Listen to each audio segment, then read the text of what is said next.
So this is the beginning of chapter 15, where we're going to start looking at the autonomic nervous system. In this video, we're going to be comparing the autonomic with the somatic nervous systems. The somatic nervous system, this contains both sensory and motor neurons. The sensory neurons convey input from receptors for somatic senses. So these are going to be like tactile, thermal, pain, proprioceptive sensations. Remember, proprioception is going to be kind of the sense of position or where your body parts are in relation to one another.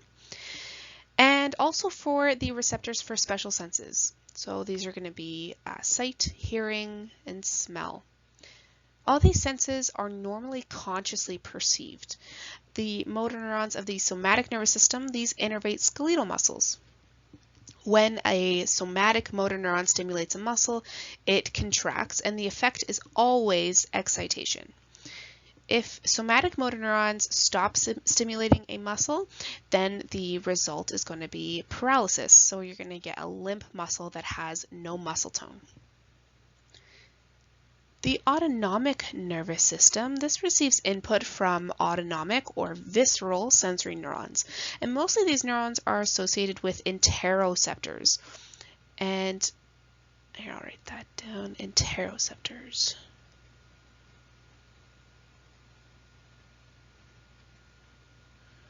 Interoceptors. And interoceptors are sensory receptors that are located in blood vessels, visceral organs, muscles, and the nervous system that monitor conditions in the internal environment.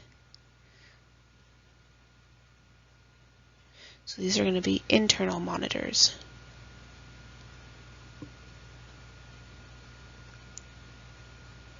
Monitor. So an example of this would be chest pain. That's due to inadequate blood flow to the heart. This would be an example of perceived visceral sensations. So this is all due to the autonomic nervous system. Autonomic motor neurons, these regulate visceral activities by either increasing or decreasing activities of their effector tissues. So they're either going to excite, which is increasing, or inhibit, which is decreasing activities. So in the effector tissues of autonomic motor neurons are still going to be cardiac muscle, smooth muscle, and glands.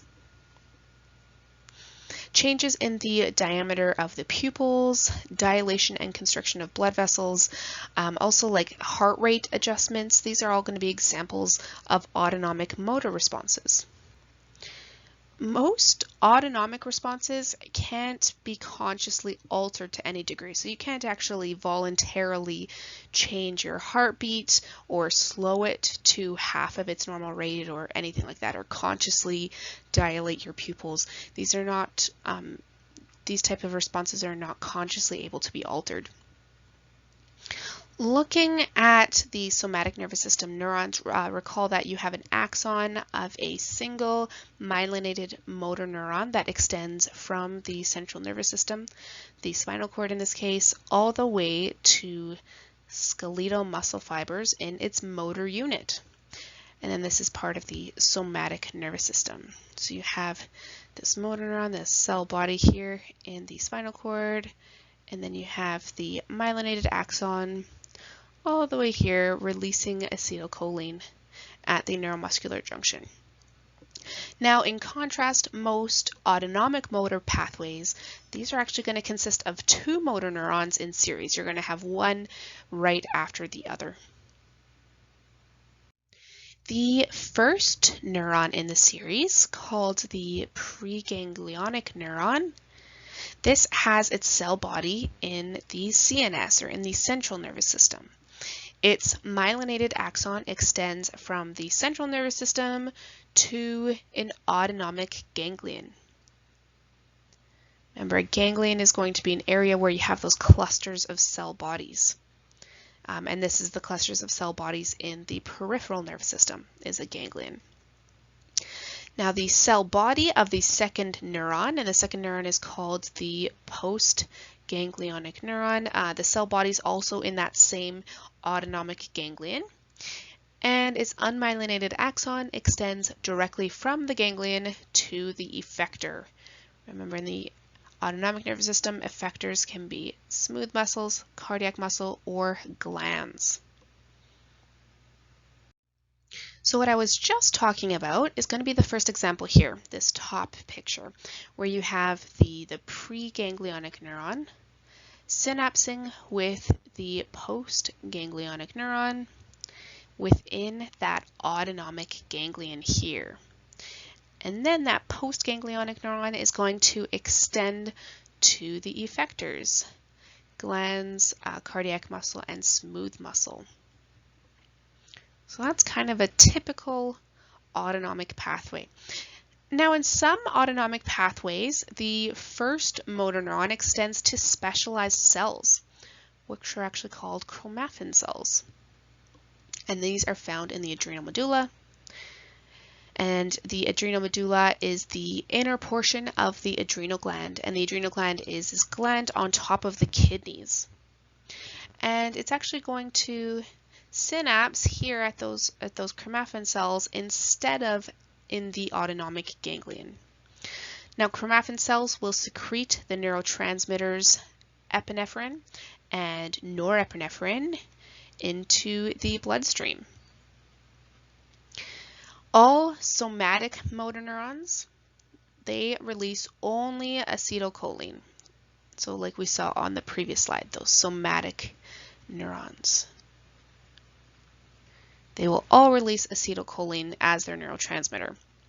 But autonomic motor neurons, they will release either acetylcholine, as you can see here, or norepinephrine.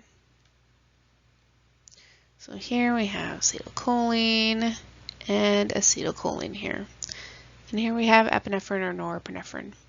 So those are going to be kind of the two, I guess acetylcholine, epinephrine, or norepinephrine are going to be the main neurotransmitters that are going to be released by autonomic nervous system neurons.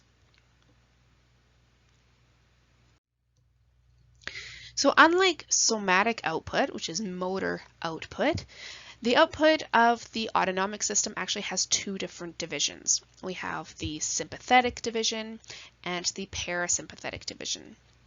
Now, most organs actually have dual division, so that is that they receive impulses from both divisions of the autonomic system. They receive input from the sympathetic pathway and input from the parasympathetic pathway. So first we have the sympathetic division of the autonomic nervous system, and it's often called the fight or flight division. And this is because it results in an increased alertness and increased metabolism. So responses to some situations that activate the sympathetic division, you may have results like a rapid heart rate, dry mouth, sweaty but cold skin, dilation of blood vessels to organs that are involved in combating stress. So these are going to be like the heart and skeletal muscles. If you need to fight or to flee, you need to have a lot of blood pumping to your skeletal muscles and also to your heart. Also going to be involved in the dilation of pupils, in the constriction of blood vessels to organs that are not involved in combating stress. So these would be the gastrointestinal tract and the kidneys.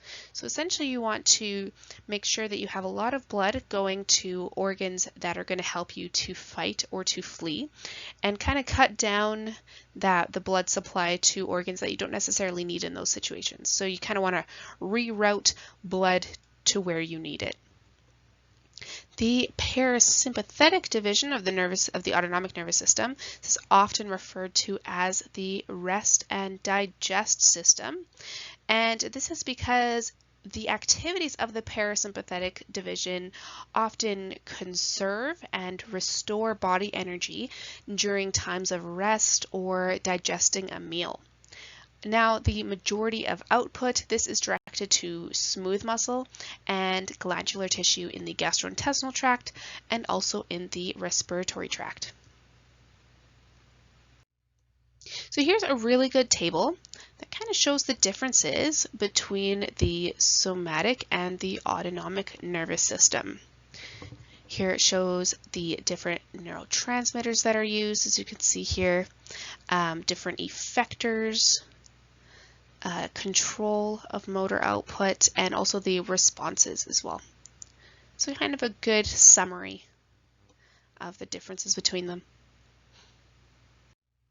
And that's going to be the end of the first part of chapter 15.